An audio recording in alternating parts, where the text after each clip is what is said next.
আমন্ত্রণ জানাচ্ছি প্রিয় দর্শক, মানচিত্রের নিয়মিত আয়োজন কথার কাছে যে পরিমাণ তথ্য আছে তাতে আমি জানি যে তিনি জীবিত আছেন এবং একই সাথে ইরানের পররাষ্ট্রমন্ত্রীও জীবিত আছেন।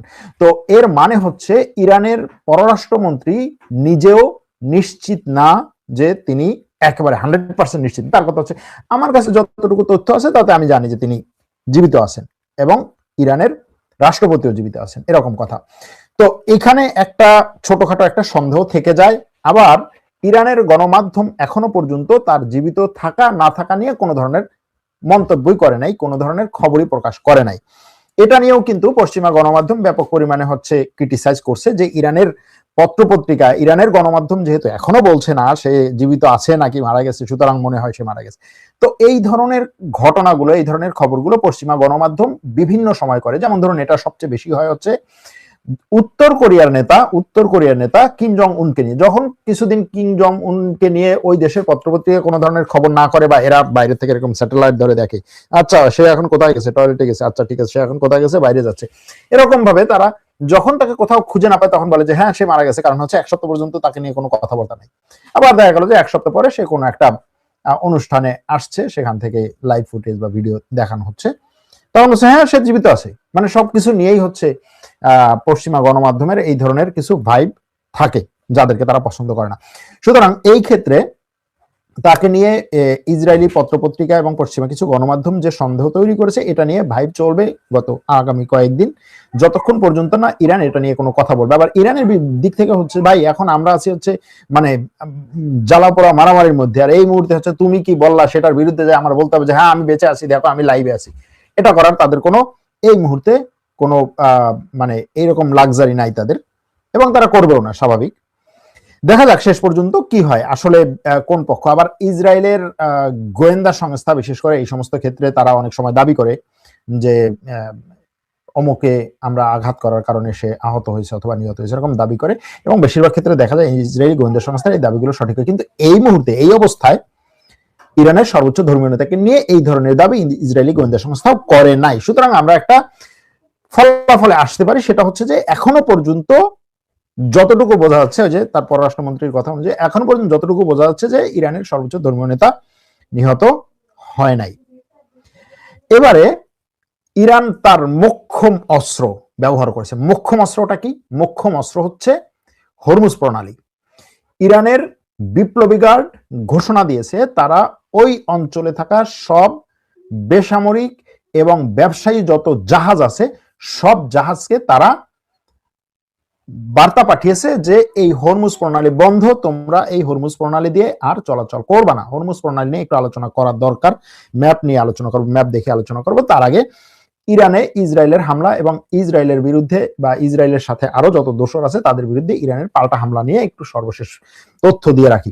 ইসরায়েলে আজকে সকাল থেকে ইরান হামলা চালিয়েছে, কারণ হচ্ছে এর আগেই ইসরায়েল ইরানে হামলা চালিয়েছে। তো ইসরায়েল শুরুতে ইরানে হামলা চালিয়ে ইরানের তেহরানে, ইরানের আরো 4-5টা শহরে বিভিন্ন স্থাপনায় ইসরায়েল হামলা চালিয়েছে, আমেরিকাও হামলা চালিয়েছে। ইসরায়েল আমেরিকার এই হামলায়, যৌথ হামলায় ইরানে এখনো পর্যন্ত প্রায় 100-র মতো বেসামরিক মানুষ নিহত হয়েছে বলে ধারণা করা হচ্ছে। ইসরায়েলের হামলার প্রধান টার্গেট ছিল ইরানের সর্বোচ্চ ধর্মীয় নেতা, ইরানের রাষ্ট্রপতি, ইরানের গোয়েন্দা প্রধান, ইরানের সেনাপ্রধান, ইরানের বিপ্লবী গার্ডের প্রধান এবং তাদের পরবর্তী অন্যান্য যে ঊর্ধ্বতন কর্মকর্তা আছে তারা। ইরানে এই আক্রমণে এখনো পর্যন্ত ইরানের কোনো পরমাণু প্রকল্প আঘাতপ্রাপ্ত হয়েছে এরকম কোনো খবর পাওয়া যায়নি। আন্তর্জাতিক পরমাণু সংস্থা বলছে যে ইসরায়েল এবং আমেরিকার আক্রমণে এখনো পর্যন্ত ইরানের কোনো পরমাণু সংস্থায় তেমন কোনো ক্ষয়ক্ষতির খবর তারা পায়নি। কিন্তু ইরানের বিভিন্ন রাষ্ট্রীয় এবং সামরিক সংস্থায়, সামরিক স্থাপনায় আঘাত এনেছে ইসরায়েল এবং আমেরিকা। সকাল থেকেই ইরানের গণমাধ্যমগুলো বলছে যে ইরানের বিপ্লবী গার্ডের অনেকগুলো স্থাপনায় আমেরিকা ইসরায়েলের আঘাতে সেগুলো ধ্বংস হয়েছে, অনেক স্থাপনা ক্ষতিগ্রস্ত হয়েছে, এবং ইরানের কিছু গণমাধ্যম বলছে যে তারা জানে না এরকম কিছু সংখ্যা, মানে কিছু সংখ্যক এই বিপ্লবী গার্ডের সদস্য নিহত হয়েছে। ইরানের যত গুরুত্বপূর্ণ স্থাপনা আছে, বিশেষ করে ব্যবসার দিক থেকে, যেমন ধরুন চাবাহার বন্দর, এরকম আরো যত বন্দর আছে, বন্দর আব্বাস সহ, সেগুলোতেও ইসরায়েল এবং আমেরিকা হামলা চালাচ্ছে। ইরানের সরকারি রাষ্ট্রীয় সামরিক ভবনগুলোতে হামলা চালাচ্ছে ইসরায়েল এবং আমেরিকা। পাল্টা পাল্টা হামলা হিসেবে ইরান ইসরায়েলে আক্রমণ করেছে এবং একই সাথে এই সমস্ত অঞ্চলে আমেরিকার যেসব দেশে ঘাঁটি আছে, সংযুক্ত আরব আমিরাত, সৌদি আরব, কাতার, বাহরাইন, কুয়েত, ইরাক, এগুলোতেও হামলা চালিয়েছে ইরান। সবচেয়ে বেশি হামলা চালিয়েছে কাতার এবং সংযুক্ত আরব আমিরাতে। এখন এই ইরানের আক্রমণে ইসরায়েল যে পরিমাণ তার নিরাপত্তা নিশ্চিত করতে পারবে বলে ধারণা করেছিল, সে পরিমাণ পারেনি। এটা ইসরায়েলি গণমাধ্যম বলছে যে ইসরায়েলি গণমাধ্যম এই আক্রমণে, ইসরায়েলি গোয়েন্দা সংস্থা এবং ইসরায়েলের সরকার, ইসরায়েলের সেনাবাহিনী এই আক্রমণের আগে যে পরিকল্পনা করেছিল, সেই পরিকল্পনায় তারা প্রথম দিনের যদি পরিকল্পনা হিসাব করা হয়, তারা সফল হয়নি। এটা হচ্ছে ইসরায়েলি গণমাধ্যমের মন্তব্য। কিরকম সফল হয়নি? এই আক্রমণের আগে ইসরায়েলের পরিকল্পনা ছিল যে প্রথম দিনে এমন ভাবে টার্গেট করবে যে ইরানের ধর্মীয় নেতা, সর্বোচ্চ ধর্মীয় নেতা এবং ইরানের সর্বোচ্চ রাষ্ট্রীয় উচ্চ পর্যায়ে যারা আছে, কি বলে, রাষ্ট্রপতি থেকে শুরু করে, সেনাপ্রধান থেকে শুরু করে, বিপ্লবী গার্ডের প্রধান থেকে শুরু করে যারা আছে, এদের অনেকেই হচ্ছে মেরে ফেলবে। সহজ কথা, যেটা এটা ছিল তাদের টার্গেট। এবার সেটার জন্য একদিকে ইসরায়েল এবং আমেরিকা বিমান হামলা চালাবে, অন্যদিকে ইরানের ভিতরে থাকা মোসাদের এজেন্টরা সেখানে গুপ্ত আক্রমণ চালাবে তাদের উপরে। এটা ছিল তাদের টার্গেট এবং সেটা চালিয়েছিল। কিন্তু সেই গুপ্ত আক্রমণে এবং একই সাথে মিসাইল আক্রমণে তারা তাদের টার্গেট ফুলফিল করতে পারেনি। কাউকে এখন পর্যন্ত হত্যা করার দাবিও তারা করতে পারেনি বা নিশ্চয়তাও তারা দিতে পারেনি। এটা হচ্ছে একটা। দ্বিতীয় হচ্ছে, ইরান যে পাল্টা আক্রমণ করবে, সেই পাল্টা আক্রমণ এর আগের বারগুলোতে যেভাবে ঠেকিয়ে দিয়েছিল ইসরায়েল, যে ইসরায়েলের তেমন কোনো বড় কোনো স্থাপনায় আঘাত হানবে না, প্রথম কয়েক ঘন্টা কোনো আক্রমণই হবে না, বা সবগুলোই ফেরত বিফলে যাবে, সবগুলোই তারা ঠেকিয়ে দিবে, সেই পরিকল্পনাও সফল হয়নি। কারণ হচ্ছে ইসরায়েলের রাজধানী তেল আবিব এবং হাইফা সহ অনেকগুলো শহরে ইরানের মিসাইল আঘাত করেছে এবং তেল আবিব সহ হাইফা শহর সহ অনেক জায়গায় এই ইরানের মিসাইলের আঘাতে ব্যাপক পরিমাণে এলাকা নিয়ে আগুন জ্বলতে দেখা গেছে। সুতরাং এই যে জায়গাটা, যে আয়রন ডোম, তারপরে হচ্ছে আমেরিকার কয়েক লেয়ারের যে তাদের আকাশ প্রতিরক্ষা ব্যবস্থা, এয়ার প্রতিরক্ষা ব্যবস্থা, সিলিং প্রতিরক্ষা ব্যবস্থা, আরো আমেরিকার প্যাট্রিয়ট প্রতিরক্ষা ব্যবস্থা, সেগুলো যে অপ্রতিরোধ্য না এবং সেগুলো ভেদ করে যে ইরানের মিসাইলগুলো আঘাত হানতে পারে, সেটা এবার একেবারে দিনের আলোতে স্পষ্ট হয়েছে। একইভাবে শুধু ইসরায়েলে না, কাতার, দুবাই, দোহা, আরব আমিরাতের আবুধাবি, সৌদি আরবের রিয়াদ, বাহরাইনের মানামা সহ মোটামুটি এই অঞ্চলে যতগুলো দেশ ছিল, সবগুলো দেশই আমেরিকার সামরিক ঘাঁটি এবং এগুলোর আশেপাশে ইরানের হামলায়, ইরানের মিসাইল আঘাত হেনেছে। অর্থাৎ মিসাইল ঠেকানোর জন্য তাদের যে প্রতিরক্ষা ব্যবস্থা, সেই প্রতিরক্ষা ব্যবস্থা ভেদ করে ইরানের মিসাইল এগুলোতে সফলভাবে আঘাত হেনেছে। এখন এই পরিস্থিতিতে কি হবে এটার পরে? ইসরায়েল এবং আমেরিকা বলছে, আমেরিকার প্রেসিডেন্ট বলছে যে এই আক্রমণ আমরা দরকার হলে দীর্ঘায়িত করব। এই আক্রমণে আমাদের কিছু সৈন্য মারা যাবে। এটা আমেরিকার রাষ্ট্রপতি বলছে, সে স্বীকার করছে যে আমাদের কিছু সৈন্য হয়তো মারা যাবে, একটু দীর্ঘায়িত করা লাগতে পারে। একটু দীর্ঘায়িত বলতে তারা তাদের কথা অনুযায়ী যে 1-2 সপ্তাহ হয়তো লাগতে পারে, এটা হচ্ছে তাদের কথা। ইসরায়েলের কথা এরকম যে 1-2 সপ্তাহের মধ্যে আমরা ইরানকে মোটামুটি তছনছ করে দেবো, ব্যাস, এরপরে হচ্ছে সুন্দর করে আমরা ঘরে উঠে যাব, একেবারে দুধে ধোয়া তুলসী পাতা। কিন্তু এখন যে পরিস্থিতি, প্রথম দিনের যে অবস্থা, তাতে কিন্তু আমরা বলতে পারি যে দুই পক্ষই সমান সমানে যাচ্ছে, দুই পক্ষই সমান সমানে যাচ্ছে। এখন ইরানের হাতের যে মোক্ষম অস্ত্র, যেটা সে সর্বশেষ ব্যবহার করতে পারে বলে আমরা ধারণা করেছিলাম, সেটা হচ্ছে এই হরমুজ প্রণালী। এই হরমুজ প্রণালী অনেক গুরুত্বপূর্ণ একটা জায়গা। হরমুজ প্রণালী বলতে আমরা কোন জায়গাটুকুকে বুঝাই? এখানে এই যে সাগর, এই সাগরের এই যে একেবারে চিকন যে জায়গাটা, এই চিকন জায়গাটাই হচ্ছে মূলত হরমুজ প্রণালী। এই জায়গাটার এক পাশ থেকে আরেক পাশের দূরত্ব হচ্ছে 32 থেকে 33 কিলোমিটার। এই 32-33 কিলোমিটার জায়গা, এইখান দিয়ে আসতে হয় হচ্ছে পারস্য উপসাগর থেকে সব ধরনের তেল গ্যাস, পারস্য উপসাগর থেকে তেল গ্যাস নিয়ে আসে। কোন কোন দেশ থেকে তেল গ্যাস নিয়ে আসা হয় পারস্য উপসাগরের? পারস্য উপসাগরের আশেপাশে কি কি দেশ আছে? পারস্য উপসাগরের আশেপাশে আছে হচ্ছে কুয়েত, বাহরাইন, সৌদি আরব, কাতার, সংযুক্ত আরব আমিরাত এবং ওমানের একটা অংশ, আর হচ্ছে ওইদিকে ইরাক, ইরান। এখন এই যে পার্সিয়ান গালফ যে এরিয়াটা। আসসালামু আলাইকুম রহমতুল্লাহি ওয়া বারাকাতুহু। সম্মানিত দর্শক, ডক্টর মোহাম্মদ ইউনূসের 17 কিংবা 18 মাসের শাসন, এটিকে কিভাবে মূল্যায়ন করবেন? তিনি কি সফল হয়েছেন নাকি ব্যর্থ? আপাত দৃষ্টিতে মনে হচ্ছে সারা বাংলাদেশের মানুষ তার পেছনে লেগেছে, এবং আমাদের দেশের যে চরিত্র, সেক্ষেত্রে ক্ষমতা হারালে মানুষের কাপড় চোপড় থাকে না। ডক্টর মোহাম্মদ ইউনূসের সঙ্গে যারা জুটেছিলেন, যারা এসেছিলেন এই বাংলায়, অবস্থার দৃষ্টি মনে হচ্ছে তাদের বাকি জীবন স্বস্তিতে কাটবে না। তারা যা কিছুই করবেন তা আমাদের যে জনগণ কোনো অবস্থাতেই গ্রহণ করবে না। আপনি চিন্তা করুন যে 1/11 সময় সেই মঈনুদ্দিন ফখরুদ্দিন সাহেব, তারা কিন্তু অনেক ভালো কাজ করে গেছেন, কিন্তু এখনো পর্যন্ত এই বাংলার জমিনে মঈনুদ্দিন ফখরুদ্দিন এবং তাদের কোনো অ্যালাইট ঠিকমতো চলাফেরা করতে পারছেন না। এমনকি মঈনুদ্দিন ফখরুদ্দিন তারা আমেরিকার মাটিতে থাকার পরেও সেখানে কিন্তু বাঙালি অধ্যুষিত এলাকাতে তারা ঘোরাফেরা করতে পারেন না। ডক্টর মোহাম্মদ ইউনূস ক্ষমতা হারিয়েছেন অল্প কয়দিন হলো। হারাতে এই যে তিনি ক্ষমতা হারিয়েছেন, এই কথাটা বললাম জেনে শুনেই।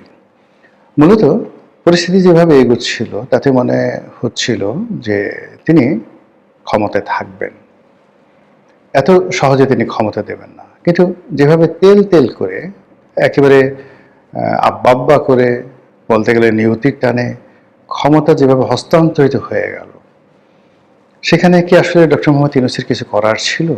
কিচ্ছু করার ছিল না। আমাদের বুদ্ধি অল্প, কিন্তু এই কথাগুলো আমরা অনেক আগে বলেছি যে তারেক রহমান সাহেব যেদিন দেশে আসবেন, ওই দিন থেকে যমুনার কোনো গুরুত্ব থাকবে না। তিনি আসার পরে তার কথা মতোই দেশ চলবে। এই কথা কিন্তু সেই 2024 সনে আমি বলেছিলাম, বাস্তবে তাই হয়েছে। তো ডক্টর মোহাম্মদ ইউনূস যারা লোকজন আছেন, তারা কাদের কথা মতো চলেছেন, কিভাবে কি করেছেন আমি বলতে পারি না, এবং আমরা বাইরে থেকে যে জিনিসগুলো দেখেছি তাতে মনে হয়েছে যে তার কাজগুলো সঠিক হয়নি। আমরা সমালোচনা করেছি, আর সমালোচনা করার কারণে পান্না জেলে গেছে, সাংবাদিক পান্না, আনিস আলমগীর জেলে গেছেন। হয়তো সামর্থ্য থাকলে আমাকেও তারা জেলে নিয়ে নিত, বা আল্লাহ আমাকে রক্ষা করেছেন, যে কোনো কারণে আমি রক্ষা পেয়ে গেছি। কিন্তু আমরা যে কথাগুলো বলেছি মূলত সেই কথাগুলি এখন বাস্তবে তাদের ক্ষেত্রে প্রযোজ্য হতে যাচ্ছে। ইন্টারনেটে একটি ছবি ভাইরাল হয়েছে। মনির হায়দার নামে একজন ইত্তেফাকে একসময় চাকরি করতেন, তার আগে জনকণ্ঠে চাকরি করতেন সাংবাদিক। রেপুটেশন ভালো না। শুধু এতটুকু বললাম, আমার সাথে একটা সময় টকশো করতেন, কথাবার্তা হতো, আমি তার অনেক কথা সমালোচনা করতাম। করার পরে উনি একদিন আমার হাত ধরে বললেন যে, রনি ভাই, আপনি আমার সমালোচনা করেন, আপনার ভাবি তো আপনার টকশো দেখে, আমার অপরাধ কি? এরপর থেকে আসলে মনির হায়দারের কখনোই সমালোচনা করিনি, অন জেন্টেলম্যান গ্রাউন্ডে। এরপর দেখলাম যে অলানে ছাড়ি তিনি আমেরিকাতে চলে গেছেন। তো আমেরিকাতে চলে যাওয়ার পরে সাংবাদিক মাসুদ কামাল, তার কলিগ ছিলেন, তিনি তাকে চাকরি দিয়েছেন। তো তার কাছে শুনলাম তার আমলনামা, যেটা আমি জানতাম না, মানে কিভাবে তার চাকরি হলো, কিভাবে তিনি সেই চাকরি করতেন, ইত্যাদি ইত্যাদি সবকিছু। এরপরে একজন রাজনৈতিক ব্যক্তিত্ব, মিরপুরে এস এ খালেক সাহেবের যে ছেলে সাজু, এবার নির্বাচনে দাঁড়িয়েছেন, তিনি কথা প্রসঙ্গে একদিন মনির হায়দারের কথা বললেন। তো মনির হায়দারের কথা বলার পরে তিনি একেবারে রীতিমতো আঁতকে উঠলেন, যে বললেন যে, আরে বলেন কি, ও তো এই করেছে, আমার সাথে এই করেছে, আমার বিরুদ্ধে রিপোর্ট ছাপিয়ে তারপরে সেটা আমার কাছ থেকে প্রতি মাসে মাসে ওই আমাদের 10,000 না 15,000 টাকা করে আমার কাছ থেকে নিয়েছে। একই অবস্থা এহসানুল হক মিলন। এহসানুল হক মিলন যখন মন্ত্রী ছিলেন, তার বিরুদ্ধে একবার রিপোর্ট ছাপা হলো। আবার কি কারণে যেন এহসানুল হক মিলনের সাথে তার খুব ভালো বন্ধুত্ব হয়ে গেল। একজন সাংবাদিক আছেন পরিচিত, এহসানুল হক মিলনের পরিচিত, তো তার নাম মিস্টার পাটোয়ারি, বিটিভিতে একসময় কাজ করতেন, বেশ সিনিয়র সাংবাদিক, এখন টকশো করেন। তো তিনি একদিন গিয়ে দেখলেন যে এহসানুল হক মিলন যখন মন্ত্রী, তখন তার সাথে একই বিছানায় মনির হায়দার শুয়ে আছে। তখন তিনি এহসানুল হক মিলনকে রীতিমতো একটু কটু বাক্য বলেন, বকাঝকা করলেন যে 2 দিন আগে যেই লোক আপনার বিরুদ্ধে রিপোর্ট করেছে, আজ আপনি তার সঙ্গে গলাগলি করে বেডরুমে শুয়ে আছেন। আপনি তো মানে নির্বুদ্ধিতার একটা সীমা আছে। কথা সত্য মিথ্যা পাটোয়ারি সাহেব বলতে পারবেন, আর এহসানুল হক মিলন বলতে পারবেন। আমি শুনেছি, আর পাটোয়ারি সাহেব আমাকে এই কথা বলেছেন, আমাকে নিষেধ করেনি, তাই আমি কথাটা মিডিয়াতে বলে দিলাম। তো এই হলো মনির হায়দারের ক্যারেক্টারিস্টিক্স। সেই মনির হায়দার পূর্ণ সচিবের মর্যাদায় যখন ডক্টর মোহাম্মদ ইউনূসের কাছে এলেন এবং সারাদিন ঘোরাফেরা করলেন, এবং এদের একটা সিন্ডিকেট আছে, মনির হায়দার, মোস্তফা সরোয়ার ফারুকী, আসিফ নজরুল, তারপরে এর সঙ্গে সঙ্গে আবার সেই আরেকজন ভদ্রলোক ছিলেন, মারা গেছেন, আমেনা মহসিনের হাজব্যান্ড ছিলেন। তো এরা সবাই একসাথে চলতেন। এদের অনেক অভ্যাসই প্রায় সেম ক্যাটাগরির। আপনি তো বুঝতে পারছেন, সেম ক্যাটাগরির মানে পানীয় ঠানীয় পান করা, যে কোনো, সেটা কোকাকোলা হোক বা অন্য যে কোনো জিনিস হোক, একসাথে পান করার অভ্যাস এদের রয়েছে। তো সেই মনির হায়দার আসলেন, তারপরে লুৎফে সিদ্দিকী আসলেন। লুৎফে সিদ্দিকী এই মানুষটি মানে কি বলবো, মানে এর বাবা আইজি সাহেব ছিলেন, খুব ভালো মানুষ ছিলেন। তারপর তার মা রেহানা সিদ্দিকী, তিনি একজন ভালো শিল্পী ছিলেন। এই ভদ্রলোক দেশের বাইরে ছিলেন, কিন্তু তার কথাবার্তা, অ্যাটিটিউড, মুখ বাঁকা করে ইংরেজি বলা, খুব স্টাইল করে ইংরেজি বলা, সব কিছু দেখে মনে হচ্ছিল যে সহজ কথাটা তিনি সহজভাবে বলতে পারেন না বা বলতে চান না। অনেকটা রবীন্দ্রনাথের হিং সিং ফটের মতো কথাবার্তা বলেন, মুখ একটু বাঁকা করে কথা বলেন, তারপরে একটু স্টাইল করে সেই একটু বাঁকা হয়ে বসেন, পায়ের উপর পা তুলে ক্রস লেগ করে বসেন। এগুলো বাংলাদেশি কালচারে যায় না। পশ্চিমা দুনিয়াতে তিনি আসলে কত বড় পদে চাকরি করেন, কি করেন, তার সফলতাকে আই ডোন্ট নো। কিন্তু তারকে যখন ডক্টর মোহাম্মদ ইউনূস এলেন, আমার কাছে মনে হয়েছে এই কাজটা ভালো হয়নি। তিনি তাসনিম জারাকে নিয়ে আসলেন রাজনীতি করার জন্য, এনে এনসিবিতে ঢুকিয়ে দিলেন। ও মাই গড, গেল তাসনিম জারা। এই মেয়েটার জীবনও শেষ, এবং যাকে বলা হয় রাজনীতির যে একটা স্বাভাবিক শ্রেণী চরিত্র রয়েছে, সেই শ্রেণী চরিত্রটাও নষ্ট হয়ে গেল। এরপরে তিনি খলিলুর রহমান সাহেবকে নিয়ে আসলেন। খলিলুর রহমান নিজকে, আমি ওনার সাথে যখন ছিলেন, খলিলুর রহমান সাহেব কথাবার্তা কম বলতেন, কিন্তু ইদানিং তিনি বাংলা এবং ইংরেজিতে কথাবার্তা বলছেন, আমার ভালো লাগছে। যদিও তিনি পশ্চিমা ধাঁচের মানুষ, বিএনপি তাকে নিয়ে বিপদে পড়বে বই মানে স্বস্তিতে থাকবে না। He is representing America and American will and desire. তো আমেরিকান উইল এবং ডিজায়ার নিয়ে তিনি ক্যাবিনেটে ঢুকে আছেন। এটা অনেকটা সেই ব্রিটিশ ভাইস রয়ের মতো, বা ধরুন মার্কিন রাষ্ট্রদূতের 3-4টি রাষ্ট্রদূত ক্যাবিনেটে ঢুকে আছে। খলিলুর রহমান মিন্স ডোনাল্ড ট্রাম্পের ছায়া জনাব তারেক রহমান সাহেবের ভিতরে ঢুকে আছে, not to help, just to govern, just to instruct. তো এই খলিলুর রহমান সাহেব যত ভালো মানুষই হন না কেন, তিনি তো আমেরিকার যে ডিপ স্টেট পলিসি, সেই পলিসির সাথে সম্পৃক্ত বলে অভিযুক্ত। কাজে সেখানে আমেরিকার স্বার্থ রক্ষা করতে গিয়ে তিনি যেভাবে ডক্টর মোহাম্মদ ইউনূসকে ডুবিয়েছেন, একইভাবে তারেক রহমান সাহেবের যে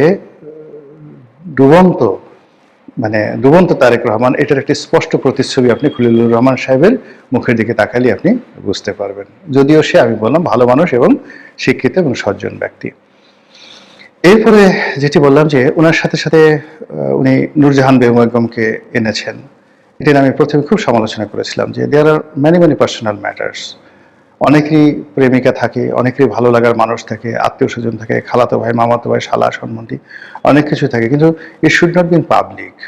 আপনি টয়লেটে যে কাজগুলো করবেন, ঠিক টয়লেট আপনার ভালোবাসার কাজগুলো আপনি খাবার টেবিলে আনতে পারেন না। খাবার টেবিলের ভালোবাসার যে কাজগুলো, এগুলো আপনি বিছানায় বালিশের নিচে নিতে পারেন না।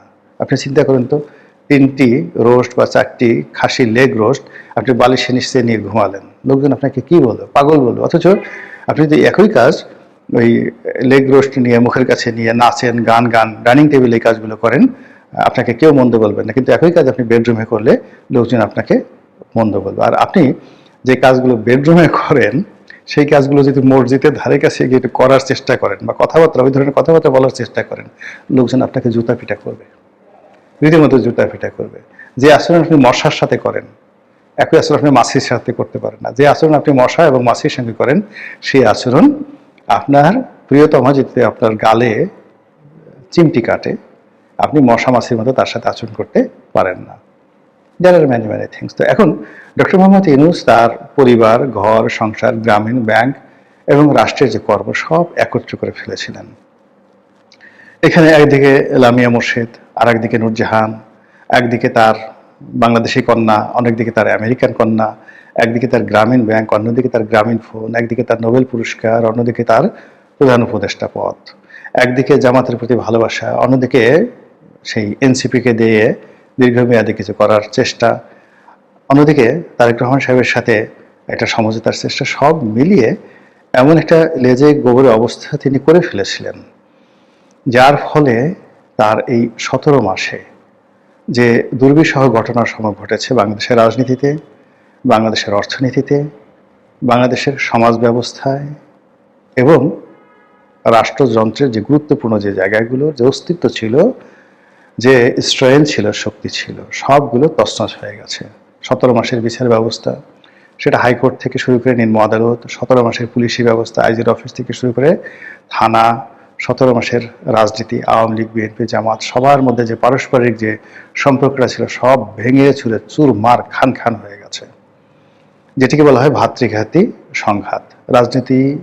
রাজনীতিবিদদের মধ্যে যদি সংঘাত শুরু হয়, এই সংঘাত দীর্ঘদিন চলতে থাকে। যে বিষ বৃক্ষ